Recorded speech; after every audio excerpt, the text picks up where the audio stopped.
Olá, queridos amigos, sejam todos bem-vindos. Estamos aqui novamente para outra tarefa de divulgação da nossa doutrina espírita. E como é de costume, começamos com uma breve leitura do Evangelho segundo o Espiritismo. No caso, hoje será do capítulo 5, Bem-aventurados os aflitos, a melancolia. Algumas vezes, uma certa tristeza se apodera dos corações humanos, fazendo com que eles sintam a vida tão amarga. Isso ocorre porque o espírito, desejando a felicidade e a liberdade, esgota-se em esforços inúteis para sair do corpo que lhe serve de prisão. E ao ver que não consegue, cai em desânimo. O corpo sofre a influência desse abatimento e sente uma espécie de apatia, fazendo com que vocês julguem-se infelizes. Acreditem em mim, resistam com energia a essas impressões que enfraquecem a vontade. O desejo de uma vida melhor é próprio de todos os espíritos e de todos os homens. Mas não a procurem na terra. Nesses momentos em que Deus envia os seus espíritos para instruí-los sobre a felicidade que está reservada para o futuro, esperem com paciência os amigos espirituais. Eles vão ajudá-los a romper os laços que os mantêm presos ao corpo físico, quando chegar o momento certo. Lembrem que todos têm uma missão a cumprir durante sua passagem pela Terra, seja na dedicação à família, seja no cumprimento dos diversos deveres que Deus lhe confiou. Se no decorrer dessa prova, quando estivessem desempenhando suas tarefas, sentirem os efeitos das preocupações, dos deveres e dos aborrecimentos pesando sobre seus ombros, sejam fortes e corajosos para poder suportá-los. Enfrentem as dificuldades com coragem, pois elas serão de curta duração. Irão conduzi-los para perto dos amigos que já desencarnaram e que se alegrarão em recebê-los. Eles estenderão seus braços para levá-los a um lugar onde as aflições da terra já não mais existem. E assim, amigos, convidamos a todos para que possamos elevar o nosso pensamento a Deus, ao Mestre Jesus, ao nosso anjo da guarda, para que possamos dizer: Senhor, obrigado por este momento em que nos reunimos, cada um em sua casa, cada um ali no seu lar, ou alguns no seu trabalho, mas que juntos estamos reunidos em Teu nome para mais um momento de paz em nossas vidas, para um momento de reflexão, um momento de tranquilidade, de harmonia, onde podemos pensar juntos, meditar juntos. Senhor, pedimos a Tua proteção especial para quem tem a tarefa de divulgar esta doutrina através de uma palestra, de uma exposição doutrinária, para que suas palavras, para que esses pensamentos possam ser claros em nossas vidas, determinante para a verdadeira transformação que precisamos, cada um de nós. Que esta luz, que esta paz que sentimos neste momento permaneça durante todo este trabalho e que ao fim dele possamos estar um pouquinho melhores. Que assim seja, Senhor. Meus amigos, quero nesse momento externar a vocês a minha gratidão pelo convite, pela oportunidade de estar aqui conversando com irmãos e amigos tão queridos ao nosso coração. Essa nossa fala, ela traz os elementos daquilo que tem sido a nossa vivência diária ao longo de muitos anos, que é estudar e compreender o processo de unificação do nosso movimento espírita e como promover a união entre almas diferentes, com sonhos, ideais e aspirações, que têm nascente nas suas histórias de vida, nas suas experiências, enfim. Temos uma gratidão imensa porque a rede do movimento espírita, lançada sobre a humanidade, nos recolheu. e nos fez apreciarmos esse trabalho coletivo que nos auxilia a desenvolver elementos educativos de profundidade, superando as nossas dificuldades, fazendo com que avaliemos os nossos inumeráveis equívocos e possamos construir virtudes que sejam salutares primeiramente para nós e depois para com aqueles que convivem conosco. O Espiritismo é verdadeiramente o consolador prometido por Jesus.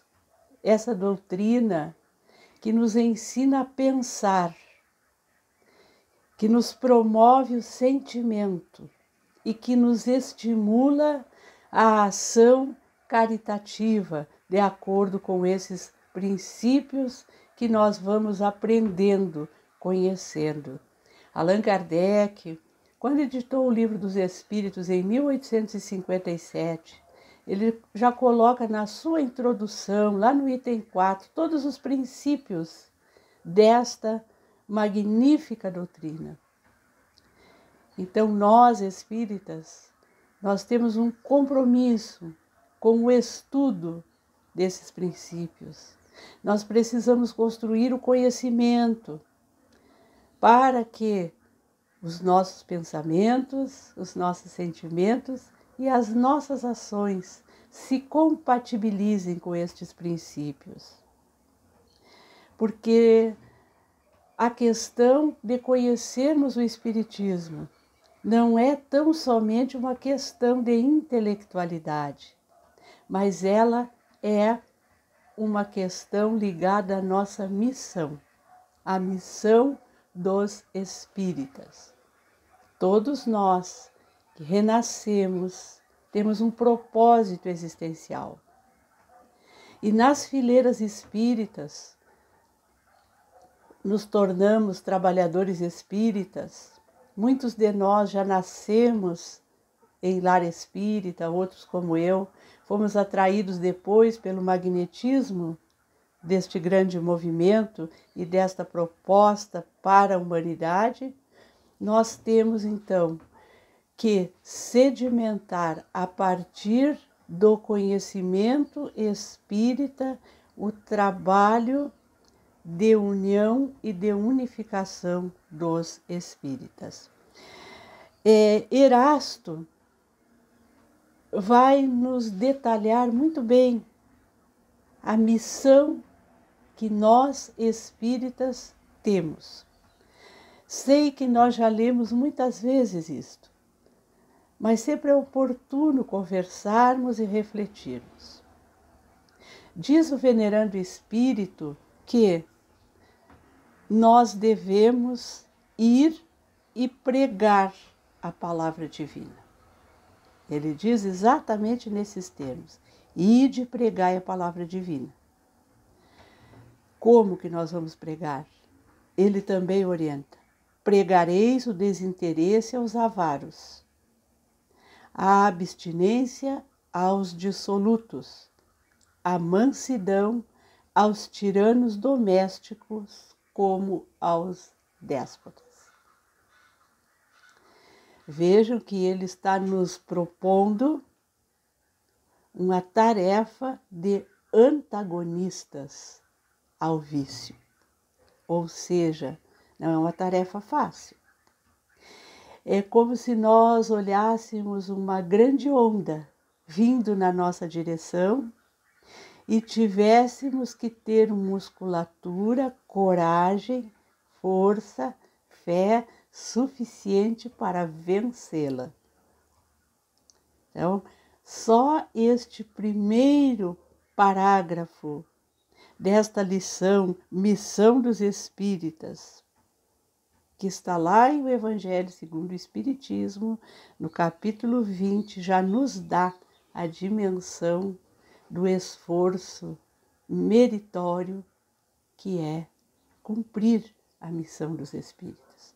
Porque vejam bem, pregar o desinteresse aos avaros. A gente sabe o que é um avarento? Talvez alguns de nós ou muitos já tenhamos convivido com um, para quem os bens materiais, o dinheiro, é o único valor capaz de se sobrepor até mesmo ao valor da vida.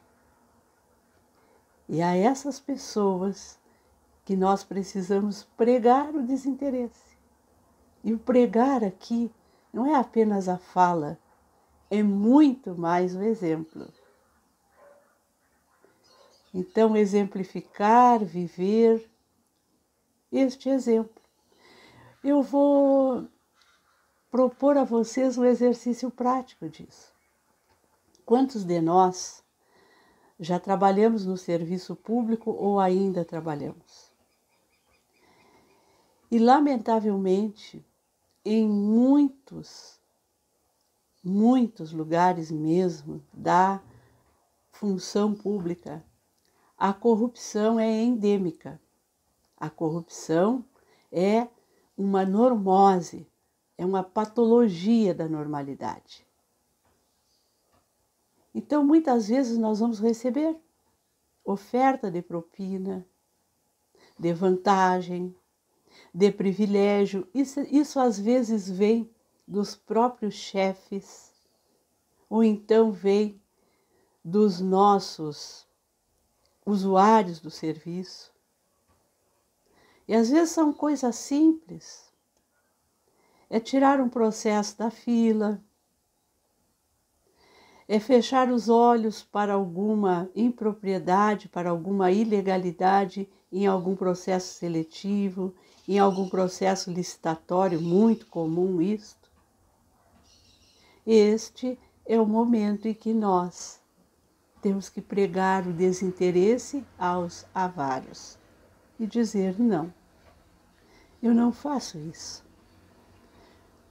Porque os valores materiais, para mim, não podem e não vêm antes dos valores morais. É um esforço? É.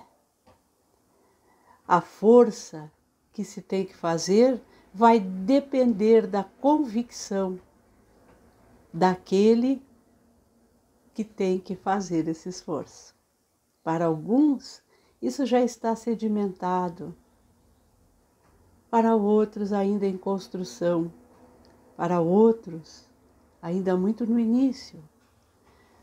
Mas todos nós, ao tomarmos contato com os princípios espíritas, ao sabermos que existe uma lei magna que rege o universo e que essa lei é justa, é misericordiosa, é boa, mas é justa, que a alma sobrevive,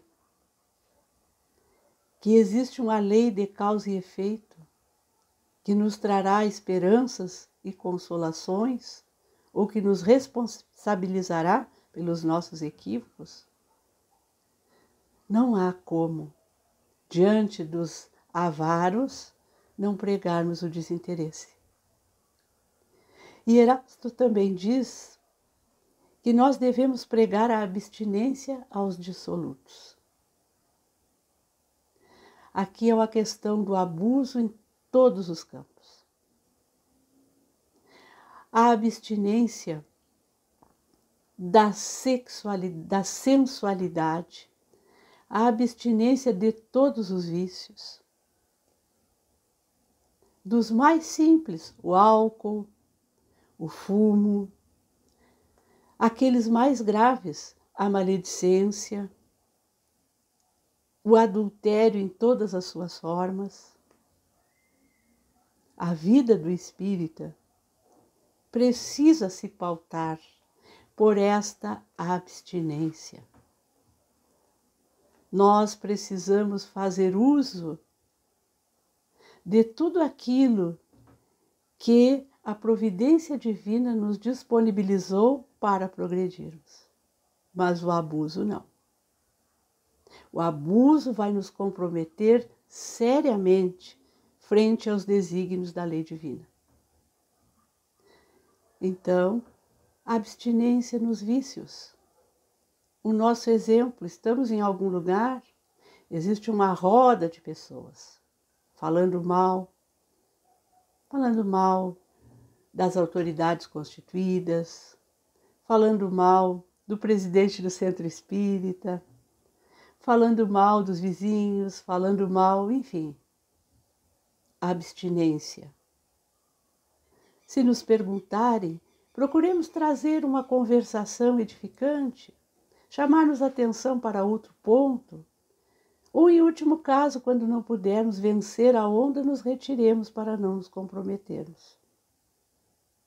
O álcool, mas eu bebo socialmente. A própria medicina já diz hoje, os pesquisadores, que não existe beber socialmente. Qualquer gota de álcool é nociva. É nociva ao organismo físico e nós espíritas sabemos que ela é nociva ao perispírito, porque a desencarnação não nos priva do condicionamento, da dependência aos alcoólicos. Morremos e renascemos com graves problemas respiratórios em decorrência do abuso, do uso do fumo, da nicotina, dos elementos do cigarro. Então, o nosso exemplo,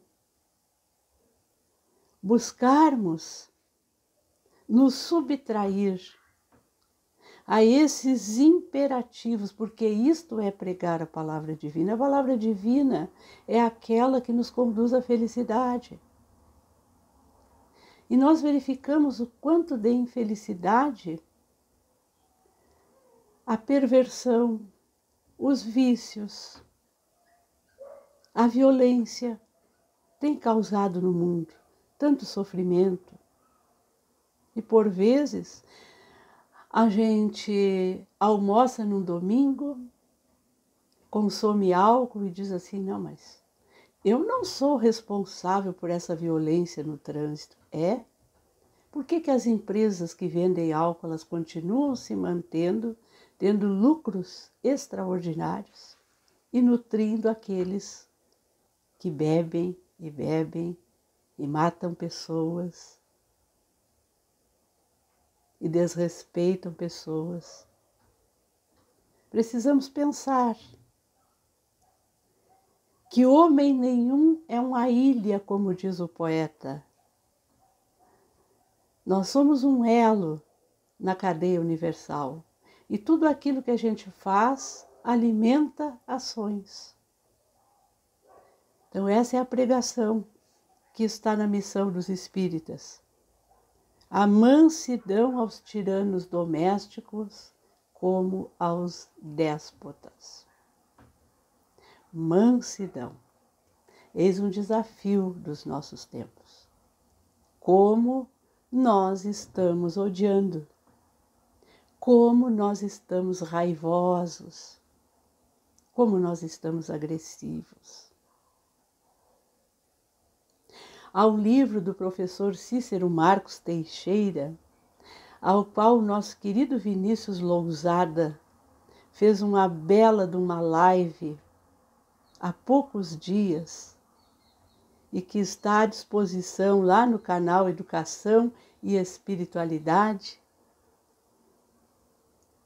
E ele falava sobre os conceitos trazidos nesta obra, psicosfera. O que é a psicosfera, senão a emanação daquilo que eu penso, daquilo que eu sinto, daquilo que eu falo, daquilo que eu faço. Eu crio ao redor de mim uma atmosfera peculiar. E essa atmosfera, ela vai servir como alguma coisa que imanta, tranquiliza, faz bem às pessoas ou que repele, que afasta, que faz mal àqueles que convivem comigo. Mas isso não é tudo. A minha psicosfera, a minha atmosfera psicológica, espiritual, ela concorre para a psicosfera do mundo. Então, são abençoados esses momentos de pandemia, de recolhimento, em que nós estamos vendo uma quantidade imensa de lives falando de espiritismo, de palestras falando do espiritismo, das irradiações online. Daqui a pouco estaremos iniciando o atendimento fraterno, chegando a todos os cantos do mundo. Porque são momentos em que nós vamos depurando a atmosfera espiritual do mundo, porque ela está deveras complicada. Eu vou usar um termo que talvez cause impacto, mas eu vou usá-lo. Nós estamos vomitando nas redes sociais absurdos. Muitos companheiros dizem assim: e fulano se diz espírita e fala isto. Não é de causar estranheza, meus amigos. Allan Kardec disse que nós teríamos os espíritas imperfeitos, somos nós. Nós ainda trazemos muitos vestígios de animalidade, de sensualidade. Nós ainda temos raízes profundas de egoísmo, de orgulho. Agora, o que nós não podemos conceber em nós, não nos outros, porque cada um é responsável pelo seu caminho, é nos rendermos a isso, é nos deixarmos provocar por isso. A gente vê alguma coisa que não gosta, vai lá e derrama nos comentários algo que é muito triste de ler. Nós estamos falando, a boca está falando daquilo que está cheio o coração. Então atentemos para o que nós estamos dizendo, porque a nossa missão é pregar a palavra divina. E qualquer frase, qualquer ato, qualquer pensamento é a pregação. Porque isso vai se imantando na atmosfera do mundo. Não há somente uma poluição material que afeta a nossa humanidade, nosso planeta Terra. Existe uma poluição espiritual. E é por isso que nós espíritas carregamos o compromisso com essa missão de pregar a palavra divina. Então, os déspotas domésticos, os tiranos domésticos, estão entre nós. Muitas vezes somos nós. Temos famílias separadas por diferenças de opiniões. Ainda há poucos dias assisti a uma minissérie histórica, a época em que aqueles que tinham uma crença diferente da crença do rei eram obrigados a abandoná-la, sob pena de irem para a prisão, de serem executados. Era a época do despotismo, do absolutismo. E quantos dos absolutistas, dos déspotas, estão renascidos hoje, querendo impor as suas crenças a ferro e fogo àqueles que pensam diferentes. E olha que nós estamos recolhidos na grande rede do Espiritismo, porque precisamos disto. Precisamos compreender que o ser humano tem uma trajetória evolutiva, que nós nos alternamos de papéis ao longo das vidas sucessivas, que estamos todos fadados à perfeição relativa, que somos filhos do mesmo Pai, que a vida não se encerra no túmulo, não começa no berço. Esses princípios têm que fazer eco nas nossas vivências. Ou então, ingressamos na vida com os resquícios do absolutismo, do despotismo, e sairemos dela assim, desperdiçando, quiçá, mais uma existência, tendo que recomeçar outra vez, porque a lei divina é de misericórdia, é de perdão, é de justiça. Mas, se quisermos ser felizes mais cedo, porque a felicidade não é um privilégio, uma conquista, devemos pregar a palavra divina.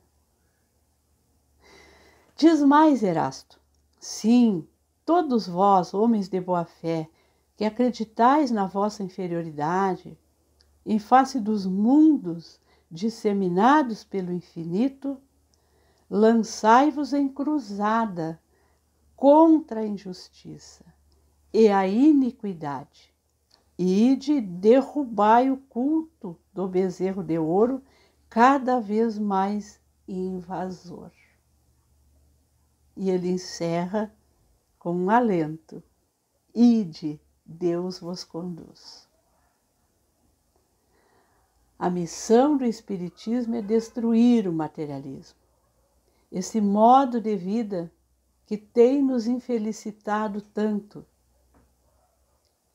que tem feito com que as diferenças que surgem para que cada um possa exercitar aquilo que tem e colocar ao serviço do próximo, tem servido como distanciamento, como mote de perseguição, como mote de guerras. Nós temos cultuado tanto o bezerro de ouro que as nossas posturas engendraram um adversário invisível que nós não conhecemos, que nós não vemos, mas que está à espreita em todo lugar. E isto tem nos obrigado a nos unirmos, a pensarmos uns nos outros, a pararmos de guerrear dentro de casa, na rua, entre os países. Ou seja, a lei divina é perfeita, porque ela tem mecanismos que fazem com que, desrespeitada, nós voltemos a obedecê-la, mesmo que seja através da dor. Como diz o Evangelho segundo o Espiritismo, a dor é uma bênção que Deus envia aos seus eleitos. Na verdade, a dor é uma construção que nós, os eleitos de Deus, engendramos para a nossa própria retificação. Então, nós já estamos vendo os cientistas políticos, os cientistas econômicos, os cientistas sociais dizerem: nada mais voltará a ser como era antes. Nós precisamos de uma humanidade regenerada. Nós precisamos de um novo modo de vida, de um novo modo de vida. Nós precisamos de um desenvolvimento diferente, que preserve outros valores, que estimule a cooperação e não a competição. Nós precisamos de novos protocolos que protejam o meio ambiente. Nós precisamos verdadeiramente, em outras palavras, vivenciar um mandamento maior. Nós precisamos amar a Deus e nós precisamos amar o próximo como amamos a nós mesmos. Então, meus queridos amigos, a outra frase da missão dos espíritas diz assim: ide pregai, que as populações atentas recolherão felizes as vossas palavras de consolação, de fraternidade, de esperança e paz. Há muitos corações sequiosos por estes momentos que propõem, que explicam, que trazem o conhecimento que os levará à felicidade. Porque existe uma exaustão. Este mundo materialista, confuso, sensualista, já provocou em muitas almas a exaustão, a saciedade. Por isto, a pandemia que nós estamos vivendo, continuamos vivendo, do suicídio. As criaturas perderam o endereço de Deus e o gosto pela vida. Porque não lhes parece mais ter significado esta vida. Aqueles que não se aliam ao mundo materialista, que não estabelecem adequação com esses parâmetros, sentem-se excluídos. Qual é a proposta que nós temos muitas vezes para os nossos jovens hoje? Principalmente aquelas famílias com mais recursos. Você tem que estudar, estudar, estudar, fazer um vestibular, passar no vestibular para uma universidade que te dê dinheiro. E depois de passar nesse vestibular e concluir esta universidade, você tem que estudar, estudar, estudar, fazer mestrado, fazer doutorado, e você tem que ser o melhor. Às vezes a criatura não quer isso. Quando ela tem uma estrutura emocional, espiritual, já forjada nas lutas pretéritas, ela vai fazer o seu caminho independente daquilo que a família, os pais, os outros, a sociedade quer para ela. Mas e quando ela não tem? Começa a se sentir alguém que não atende às expectativas de ninguém. Começa a se sentir um estorvo para os outros. Isso causa dor. E o suicídio é uma forma de fugir da dor, não é da vida, é da dor. Então há muitas almas que estão sequiosas de ouvir: ei, você é filho de Deus, você tem o seu caminho, você tem uma alma amiga que vela por você, conversa com ela. Ela está sempre próxima. Ela te ouve, mentalmente te responde. Sai para a rua. Hoje não dá, mas olha da janela. Vê o sol, sinta a chuva, a brisa no rosto. O brilho das árvores, o trinar dos pássaros, que voltaram para muitos lugares onde não iam mais, em função do silêncio dos homens. Ei, você é imortal. Você tem uma alma que já caminha há séculos. Você já enfrentou tantas lutas. Esta é só mais uma. Tudo é transitório. Tem saudade de algum afeto? Haverá o reencontro, porque ele também vive. Ah, você quer o bem-estar? Faça o bem, faça a caridade, vá em busca do infortúnio, velado, oculto ou ostensivo. Quantas almas estão precisando ouvir isto e observar aqueles que fazem isto? Então existem ouvidos, corações atentos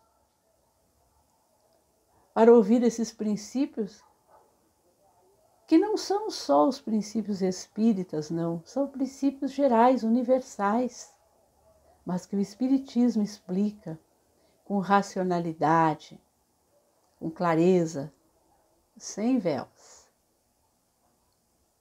E por fim, meus queridos amigos, Erasto nos diz: ide, pois, e levai a palavra divina aos grandes que a desprezarão, aos eruditos que exigirão provas, aos pequenos e simples que a aceitarão. Aqui tem um grande desafio. E não raro, nós estamos acostumados a levar os pequenos e simples que não nos contestam. É mais fácil. Mas por isso que o conhecimento espírita é tão importante, porque há momentos em que nós vamos ser chamados ao debate, a provar, a apresentar provas. E aí nós precisamos conhecer espiritismo. Nós precisamos construir raciocínio lógico.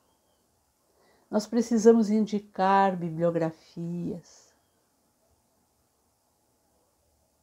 E os grandes que nos desprezam, então? Quanta paciência, quanta força no coração, quanta resignação às vezes nós precisamos ter para estarmos em contato com estas almas. Lembro do general inglês que foi se encontrar com Gandhi e disse para ele: eu não sei como tratar você. Eu sei fazer estratégias de guerra, eu sei ir para o combate, eu sei lutar com aqueles que lutam comigo.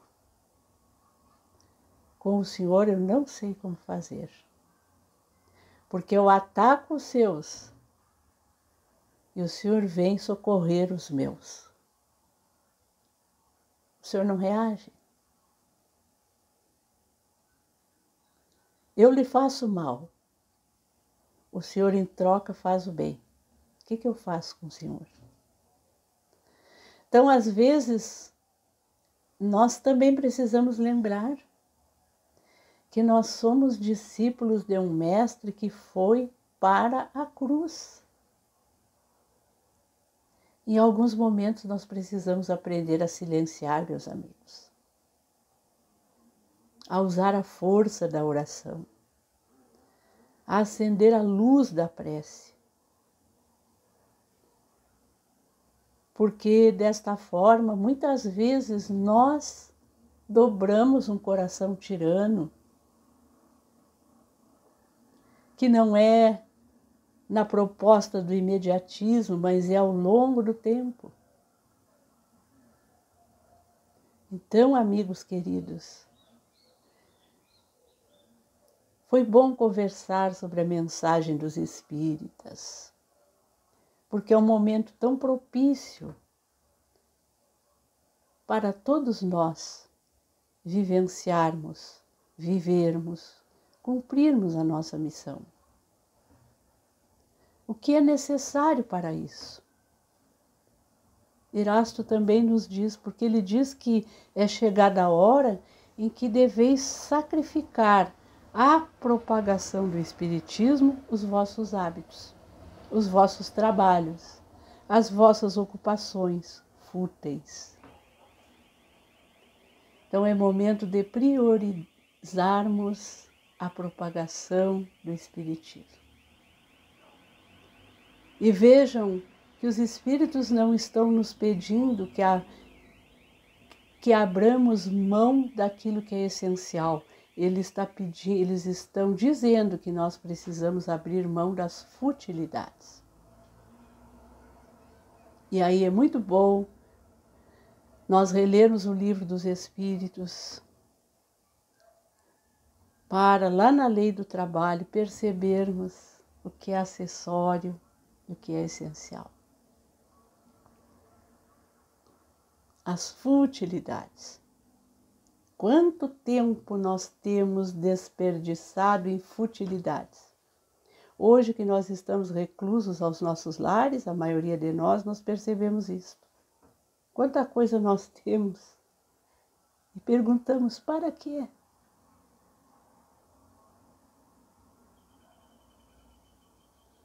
Então é um pequeno sacrifício que nós podemos fazer, sim.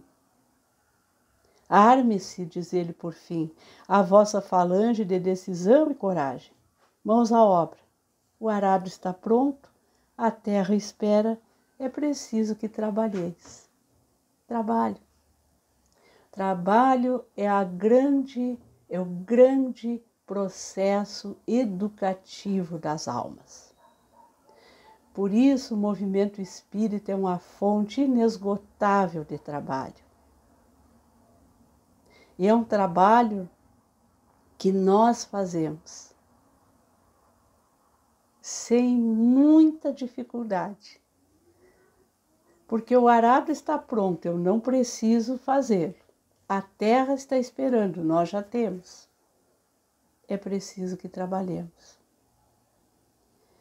E este trabalho, ele se torna muito mais simples quando nós o fazemos juntos. Por isso a unificação é tão importante. Nós temos o mesmo objetivo, a mesma missão. Caminhemos juntos. Nas reduções jesuíticas no passado, um grande cacique chamado Cepé de Araju, que nós tivemos a bênção de conhecer espiritualmente e saber um pouco da sua história através do venerando espírito de Oscar José Pitã. Conta-se que certo dia eles estavam no campo neutro, onde os caciques se reuniam para pôr fim às guerras. Era uma guerra que já durava muitas luas entre as tribos. E eles estavam no conselho de paz, sentado em círculo, quando Cepé propôs aos guerreiros: irmãos, sentemos lado a lado. Eles acolheram aquele pedido, uns com espanto, outros com desdém. Mas o jovem cacique da tribo dos Charruas ergueu-se de pronto e sentou ao lado de Cepé. Ele então pousou a mão no ombro do jovem Morubixaba e disse: quando nós olhamos na mesma direção, nós vemos o mesmo campo, o mesmo relevo, temos a mesma visão. Quando sentamos em círculo, embora estejamos juntos, cada um tem a sua visão. Então, a visão comum, meus amigos, é esta que o movimento espírita nos traz, porque é um movimento de construções coletivas, de trabalho em rede, é o que vai nos assegurar a paz íntima, a paz nas nossas fileiras. E no dia que o mundo aprender a ter esta visão, nós teremos paz no mundo. Conta o Dr. Pitã que daquele dia em diante, os Charruas e os Guaranis nunca mais foram à guerra. Fiquemos em paz. Que Jesus nos abençoe. E assim, depois de ouvir estas palavras, estas reflexões, em agradecimento a nosso querido Pai, vamos elevar novamente o nosso pensamento e juntos dizer: obrigado, Senhor, porque tivemos a oportunidade de ouvir estas reflexões que certamente ficarão conosco e nos ajudarão a transformar todas aquelas questões que ainda estão pendentes em nossas vidas, aquelas que já reconhecemos que devemos melhorar e que certamente, com a tua ajuda, com a ajuda do nosso querido Mestre Jesus, do nosso anjo da guarda, que nos ilumina, que nos ampara, que nos inspira, pouco a pouco iremos melhorando cada situação que devemos ir transformando em nossa vida.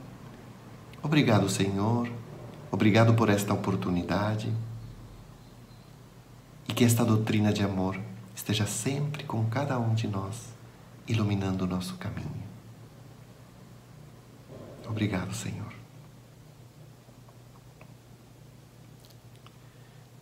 E assim, agradecemos a presença de todos vocês e será até uma próxima oportunidade.